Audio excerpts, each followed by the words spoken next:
Isang mapagpalang araw sa atin lahat mga kabutil. Good morning. Cooking time muna si kabutil nyo. Habang nagbababad ng pagkain ng baboy, ito yung nagaluto.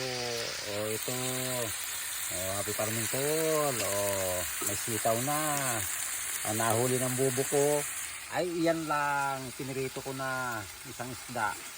O, ayos, lasa na rin yan mga kabutil. Pinirito ko muna. O, mga kabutil. O, yeah. Ngayon, para masarap ang aking adobo, ha? Subukan nyo ito. Sabaw ng buko ang ilalagay natin sabaw. Ha, mga kabutil, sabaw ng buko.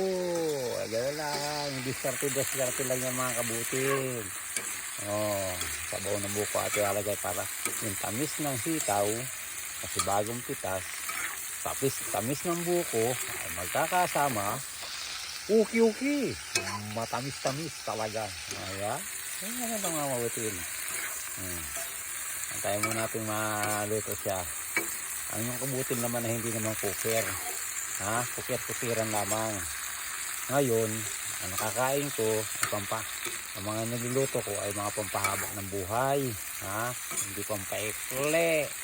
Oh. Kung sakali man tayo umikli ang buhay natin, ay tinadhana na yon, di ba mga kabutil? Mas mahalaga, masustansiyang pagkain ang ating kinakain, di ba mga kabutil? Okay.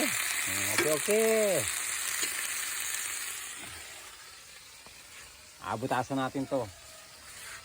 Tapos alagyan natin ng sabaw. Ito, butas na to eh. O, ayan. Aha. Hop. Muna ang ating mga banata muna natin ang inom ay ito.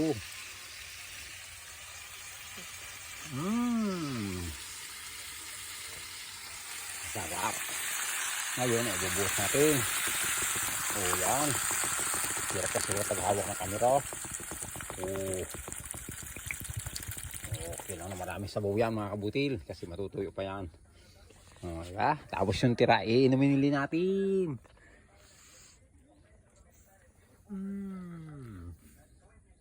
Very good. Mga kabutil, ganun lang.